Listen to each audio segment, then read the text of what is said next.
Well, many thanks for making time to be with us this particular day on the 23rd of December 2023, just a day to the Christmas festivities across the country. Now today we'll be looking at all the laws signed by President William Ruto this year, top among them the Finance Act and of course the laws on matters health. All that in this particular bulletin, but first of all, let's have a look at what's making headlines.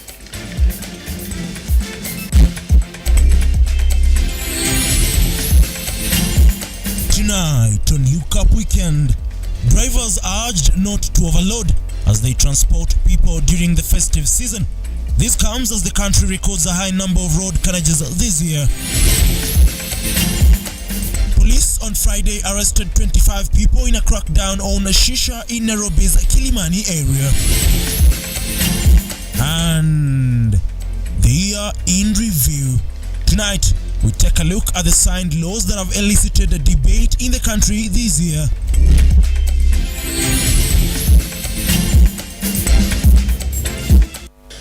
Now, welcome to the program. I am Ian Keitani and our sign language interpreter is Josephine Auko. Remember, you can watch this particular bulletin live on our Facebook and YouTube pages at Lookuptv. Let's begin the bulletin. And drivers have been urged to adhere to traffic rules and regulations, especially on matters of overloading. Now, this comes as various routes, including the Nairobi-Nakuru Highway, experienced traffic snarl-ups today.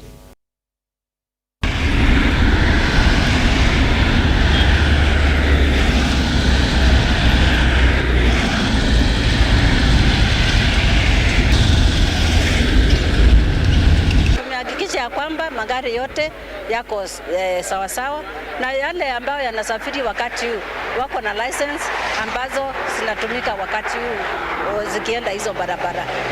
Watu wa NTSA ya kuhakikisha kwamba hakuna overloading, hatutakubali ambao watu wabebwe wakiwa wengi katika barabara kupita kiasi. Kwa hivyo pia tunaangalia sheria za barabara sifuatwe, tukihakikisha kwamba hakuna msongamano wa magari barabarani. Kama hiyo mwaka ingine watu wamenunua magari mingi na sasa hii congestion ya magari inaleta kwa sababu ya wingi wa gari. Kwa hivyo sioni venye itapungua.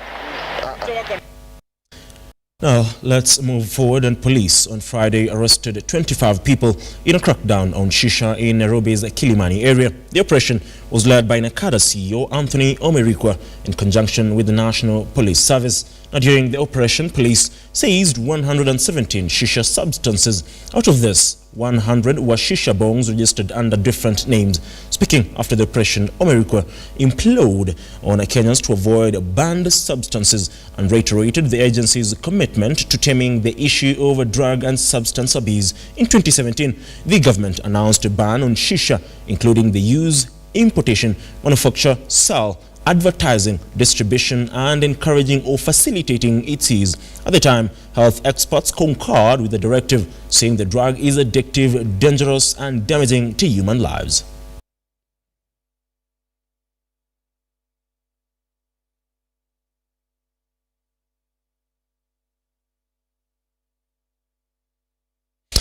Hundreds of tourists have visited the coast of Kenya for Christmas celebrations, with security units assuring tourists and locals of their safety during the holidays. Different hotels have registered between 80 to 100% capacity. Hundreds have trooped the beach for these holidays.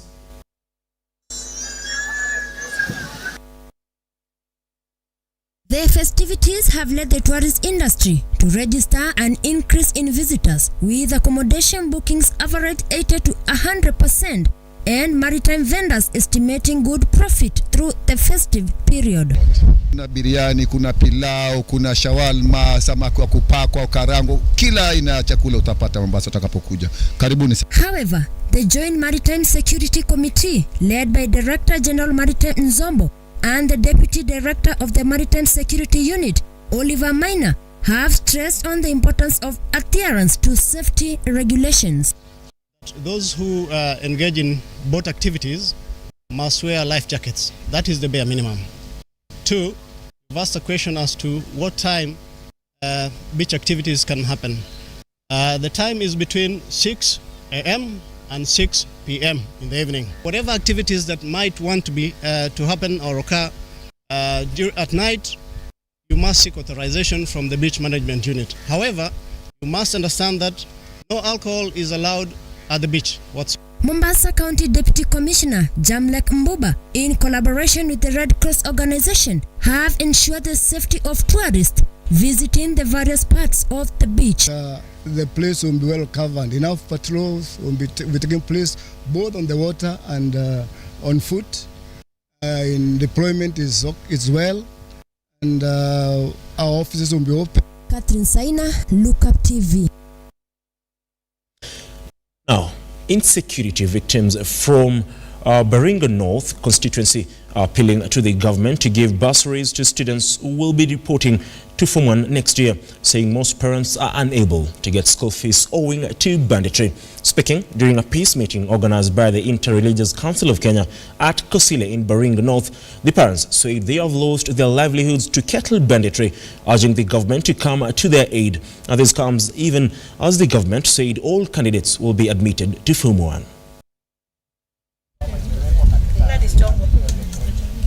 Speaking during a peace meeting organized by Interreligious Council of Kenya at Kwasili in Baringo North constituency, the parents say they have lost their livelihoods to cattle banditry, urging the government to come into their aid, even as the national government said all candidates will be admitted to Form 1. Wanafunzi ambao wamefanya mtihani wa gredi ya darasa la 8 na wanatarajia kuingia kidato cha kwanza mwaka ujao. Na hivi sasa kama vile nilikuwa nimesema kwamba tumefurushwa, hawa wazazi hawana nguvu ya kupeleka hawa watoto shuleni. Kwa sababu kutokana na hili changa, wazazi wamepoteza mifuko yao ambayo wangejisaidia nayo kuwapeleka watoto shule. Kwa hivyo wazazi hawana hiyo nguvu ya. With Baringo North and South greatly affected by banditry and animal theft, the parents say displacement from their homes rendered them homeless, an issue they address is the entrance to fine school fee not only for the expected Form 1 admissions but also the ongoing learners, noting the last KCP candidates who are now expected to join secondary schools did their exams in panic as the bandits attempted to alter the examinations. Serikali iweze kusaidia wale sasa wamemaliza class 8 waweze kuendelea na maisha yao ya masomo, kwa sababu hakuna mahali nyingine wanaenda. Hawezi rudi nyuma, waanze, kwa sababu hiyo program iliisha, na kama hawataenda mbele basi watapotelea hapa na itakuwa hasara sana hata kwa nchi yetu, kwa community. So tunaomba serikali iweze kushughulikia ili watu waweze kwenda Form 1 na kuweza kuendelea. Dorcas Jerop, a parent, raised concern that candidates from the region may not report to Form 1 next year, asking institutions offering scholarships and bursaries to support candidates from the region a week to the New Year Eve. Ili kwa namna yoyote ile wahakikisha kwamba hao wazazi ambao wamepata hii shida ama wamepatana na hii changamoto ya insecurity, serikali iangalie hawa kwa mambo ya bursary, mambo ya CDF, iwaangalie hawa sana kabisa, kuhakikisha kwamba hawa watoto wenye wamefanya grade ya class 8 kuhakikisha kwamba wameingia kidato cha kwanza mwaka ujao.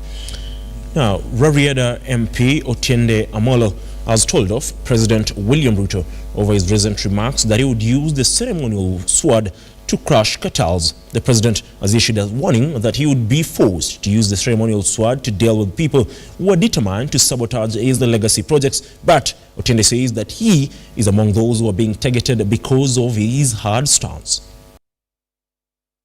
Receive the instruments of power. During the swearing-in ceremony of a Kenyan president, the president is handed over 3 instruments of power as a symbol of being the first in command: a sword, the Kenyan Constitution, and 21 gun salute. Mheshimiwa Rais Daktari William Samoei Ruto sasa atakabidhiwa kitara cha kijeshi. Kitara hiki kinadhihirisha kudhibiti nchi na ulinzi wake. However, like it has been the case before, the president runs the risk of his controversial remarks being taken out of context in regards to using one of his instruments of power, the sword. Kwa kawaida kitara hiki ukabidhiwa rais anayechukua hatamu ya uongozi, kuashiria uhamisho wa mamlaka na usimamizi wa vyombo vya dola. One after the other, leaders from the national and county government mentioned cabinet secretaries, governors, member of parliament have raised concerns against his remarks that he uttered in Mosocho, Kisii County. Kwa sababu si mnajua nilipatiwa panga pale, nilipatiwa sword kubwa hivi. Kwani mnafikiri hiyo sword ni ya kukata mboga? Si ni ya kufyeka wakora hawa? Rarieda constituency lawmaker Otiende Amolo had the following to table against RUTO statements. We know that some of us, because we are standing firm, we are being threatened. The other day the president said that those who keep taking matters to court, we know that he's holding that sword for a purpose. He's going to dismember their heads. And the person he was talking about is Otiende Amolo. Because I'm the one who keeps leading lawyers. I want to tell him I'm not afraid. Additionally, Amolo has called on the president to take positively differing opinions and instead focus on controlling the high cost of living. High poverty and high politics. High price of living and high politics. It is very unfortunate. The unfortunate thing is that those who are supposed to deal with the high price, high cost of living are putting high politics instead. Ruga Ival, Lookuptv. Oh, thank you very much, Ruga Eval, for that particular story. Now, a group of Kisii County Assembly members have deferred with the Governor, Simba Arati, over his recent pronouncement on roads, ECD classrooms construction, and theft of drugs at health facilities. The MCAs claim the Governor did not construct the over 200 kilometers of roads or the 128 classrooms for the early childhood development education. They also dared the Governor to disclose the MCAs and health workers alleged to have been implicated in the stealing of drugs from health facilities. Some of us leaders are stealing drugs, and as you know, our role as MCAs is oversight, presentation, and legislation. Now, I want our governor to tell the public how an honorable member can steal drugs. What is the role of an honorable member at the health facility at Kehera dispensary, for example? And lastly, I want to challenge our governor, Honorable Paul Simba Arati, that if indeed there are thieves, because he's been saying that he's caught several thieves at our facility stealing drugs, we want to challenge our governor to, you know, we have investigative agencies. We have ESCC, we have DCI. Let governor stop prosecuting these thieves on matangas, on public media, and let him go to court. Let these people be prosecuted. Under Article 135 of the Constitution of Kenya, we the MCAs here, we want to ask the governor, all those involved, to give to the public information regarding these ECD classes that they are purporting to have constructed. One, we are asking the governor to give the name of the ECDs, where the name of the ECD class, the school, the location of that ECD class. Now, the Maragoli Cultural Day is usually celebrated on Christmas Day to embrace the culture of the Maragoli people. As the day edges closer, the community, through the organizer of the event, is called on Kenyans to attend and be part of a culture that will see the circumcision of boys, among other cultural traditions.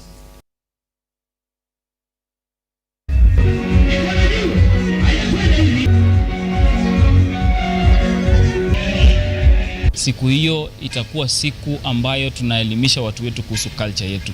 Na nimefurahishwa tuna jambo moja. Hawa wazee wameamua mwaka huu kutakuwa na mabadiliko so that we incorporate the youth, they can learn from wale wazee, ili hao wakisha tuachia sisi tutaendeleza kufika mahali ambapo wametoka. I also take this opportunity to invite all Kenyans from all walks of life wakuje wajifunze mila ya Maragoli. Najua sisi wa Maragoli hatutahiri every year, tunatahiri every 7 to 8 years. So hii mwaka ndio vijana wetu walienda through initiation hiyo, na tutatumia hiyo nafasi, hawa wazee watatumia hiyo nafasi ku initiate hawa vijana ambao walitahiriwa, vijana wetu. So itakuwa na maana mingi sana on top of the normal cultural day. Kila mwaka, na hii ni ishara kubwa, kwa sababu narudisha shukrani kwa mheshimiwa wetu Kagesi ametuita na kutuwezesha ili kufanya siku hiyo iwe siku ya manufaa zaidi.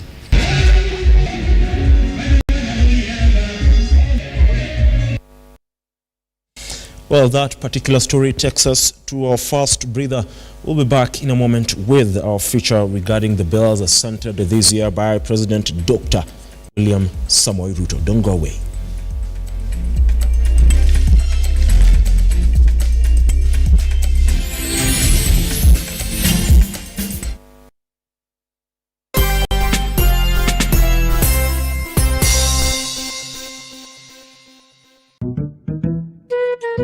What about mambo fantastic if not scholastic? Chota kuchota na Hatia Supermarket imerudi. Ukifanya tu shopping ya shilingi 1000, wewe unaingia kwa promotion ya chota kuchota na Hatia Supermarket. Watu wanaendelea kushinda ndani ya Hatia Supermarket.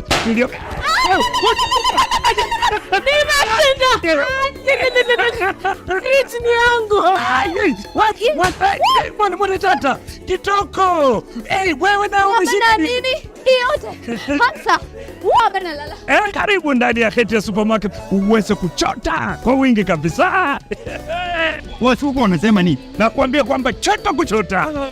Unangoja nini? Magari 7 za kushindaniwa, TV, fridge, microwave, shopping vouchers, school fees vouchers, instant prizes na zawadi zingine kemkem. Chota kuchota imethaminiwa na Hetia's, Oven Fresh Bakery, Gigabyte, Mount Kenya Milk, Clover's Food Products, Velvex, Magic Drink, Pwani Oil, Arenco, Fruit Juice, Masterchef, Toilex, Coolsip, Mika, Wash Ultra, Philos, Prestol, Nivea, My Choice, Ushindi, Fresh Fry, Arimis Jelly, Cabernet Water, Dettol, Ketepa, Meta, Glucose, Coca-Cola, Rosy Tissue, Big Giant, Elbins, Unilever, Fresh, Unga wa Dola, Blue Band na Pasta Star. Shindano la chota kuchota linaanza tarehe 1 Disemba hadi tarehe 10 Februari mwaka 2024. Hatia Supermarket, a world of choice. Are you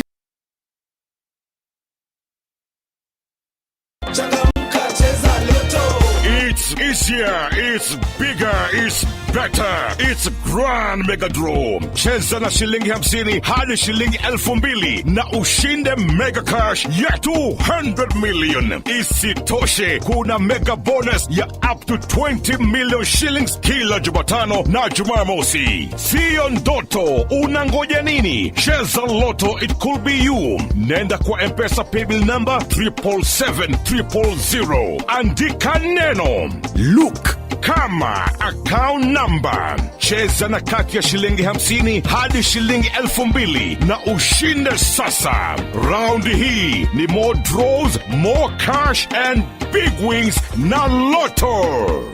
Over 18s only. Gaming can be addictive. Play responsibly. This message has been approved by the BCLB.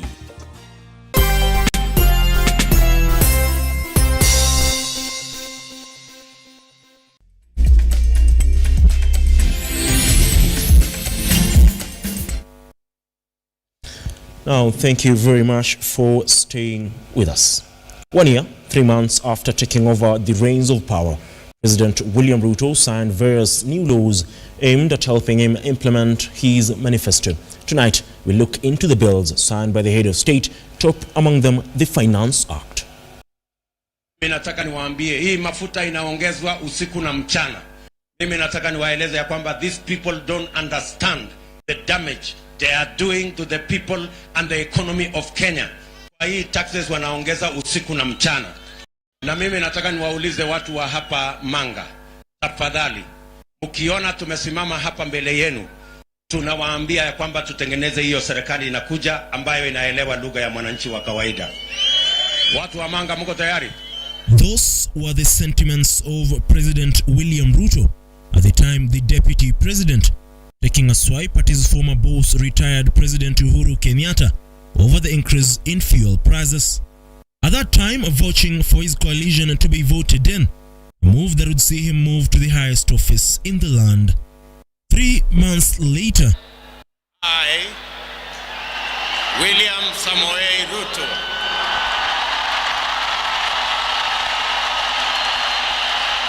Ruto took oath of office as Kenya's 5th president, with millions of Kenyans hopeful that things would take a positive turn. With the head of state in a race against time to deliver on his mandate, unlike previous occasions, this year's finance bill seemed to cause a lot of uproar as various quarters raised concerns regarding certain sections. The bill is a promissory note to strangle and suffocate the hustlers from whose necks RUTO promised to remove the rope. The National Assembly Finance Committee, led by Molo MP Kilimani, was tasked with ensuring the bill sees the light of day, with various proposals causing uproar, top among them the doubling of the VAT on petroleum products from 8 to 16% and the now controversial housing levy. The Kilimani-led committee held public participations with key stakeholders across various sectors submitting their recommendations before the bill was finally tabled in Parliament.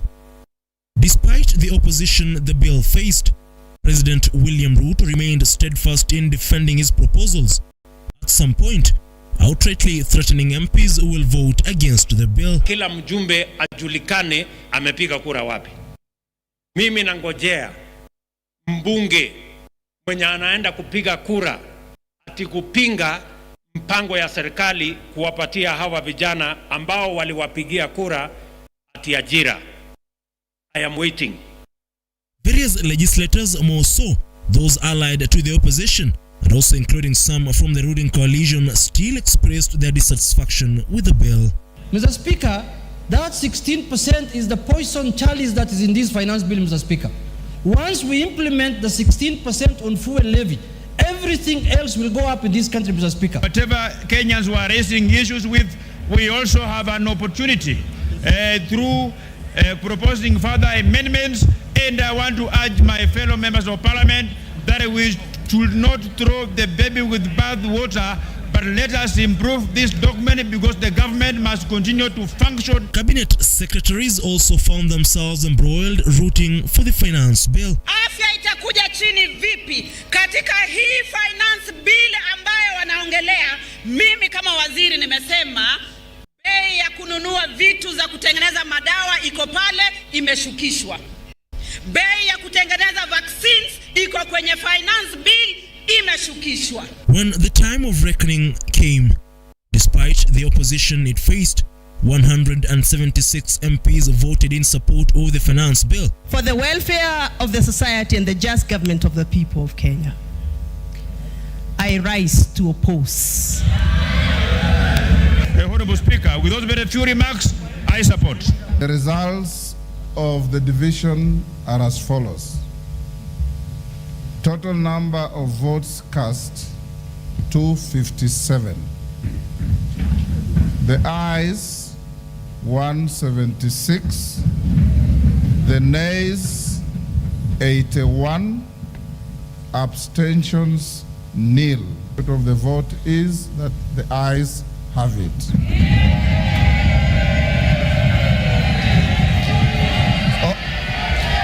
All the honorable members, you may be upstanding. Can the bars be drawn? Order. With millions of Kenyans voicing their frustration, led by Azimio One Kenya coalition, the RUTO regime ensured that the wishes of the people were ignored. Instead, they retained punitive taxes on fuel, on housing, on turnover, on salaries, among others. This is like showing the people of Kenya the contempt card. The people can lament, plead, pray, and even picket to be listened to and still be ignored. This has never been seen in our country before. After being approved by the National Assembly, various activists filed a petition in courts voicing their frustrations with the housing levy, despite being branded as enemies of development by President Ruto. Hawa wenye wako na payslip watoe kitu kidogo tupange hata wewe ukuwe na payslip. Alafu unakubali anakuja hapa anakudanganya kwa sababu yeye hataki kutoa kwa payslip, anataka wewe uendelee kuhangaika barabarani.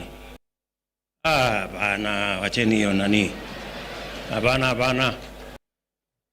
Ukitoa 3% ya pesa yetu ndio hata nyinyi mkue na kazi, iko makosa? Wacheni mchezo hiyo bwana, hapana. Hapana. No. The courts, in a ruling by Justice David Majanja, raised key questions regarding the housing levy, with a further ruling set for 2024. Section 84 of the Finance Act violates Article 10, 2BC, 27 and 201 of the Constitution and is therefore null and void. That an order is granted prohibiting the respondents from collecting, charging or otherwise the charge known as the Affordable Housing Act on the basis of the Section 84, and all prayers on the consolidated petition not specifically granted are dismissed, and this being a matter of public interest litigation, each party shall bear its own costs. Apart from the finance bill, the head of state during the campaigns had promised a raft of changes in the health sector, and true to his promise, after being approved by the National Assembly, President William RUTO signed 4 new acts in the health sector.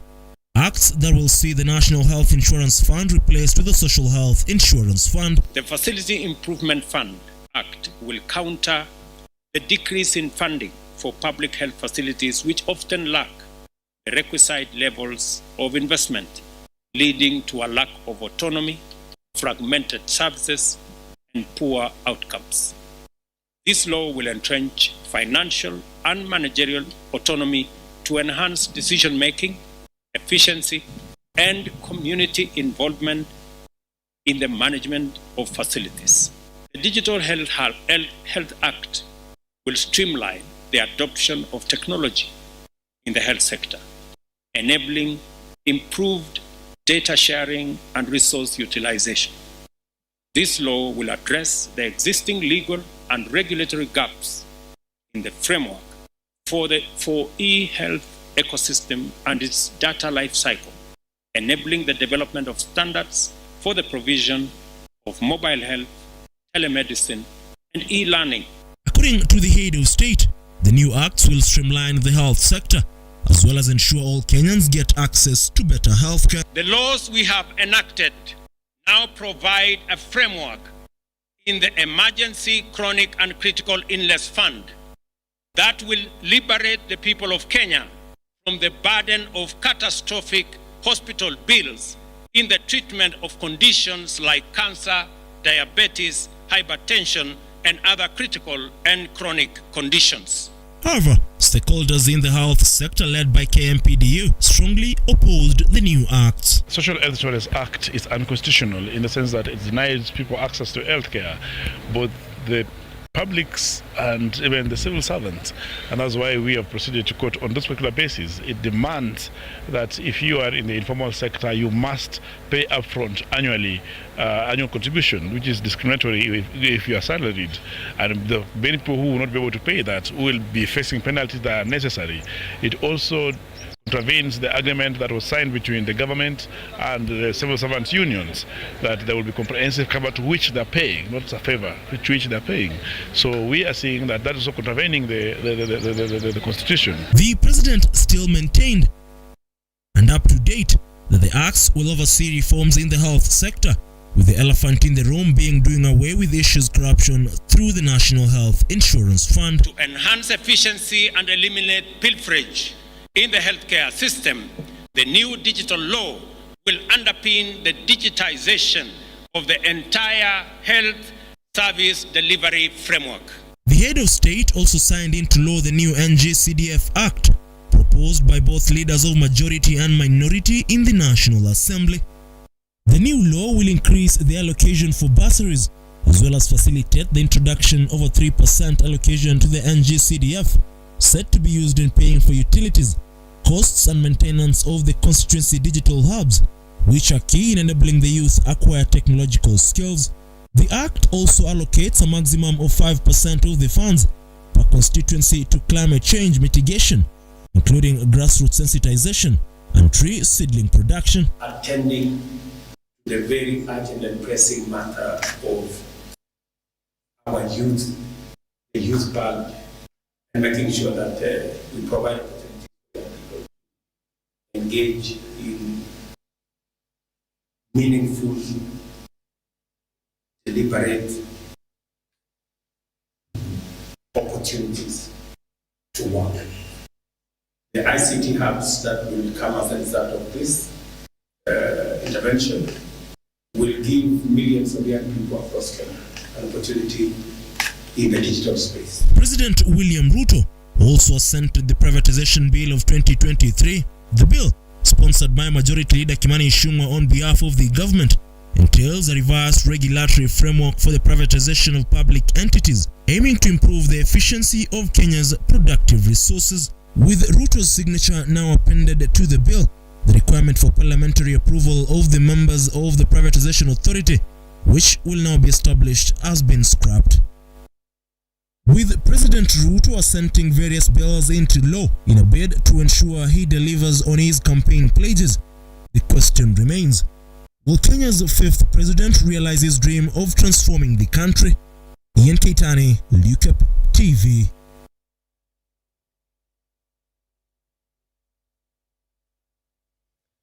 Well, on that note, we of course wrap up this bulletin, but the question remains, will President William Samoei Ruto be able to, of course, implement his manifesto through the assenting of those particular bills? Remember, those particular bills play important or crucial roles in him trying to implement his manifesto, especially in the health sector.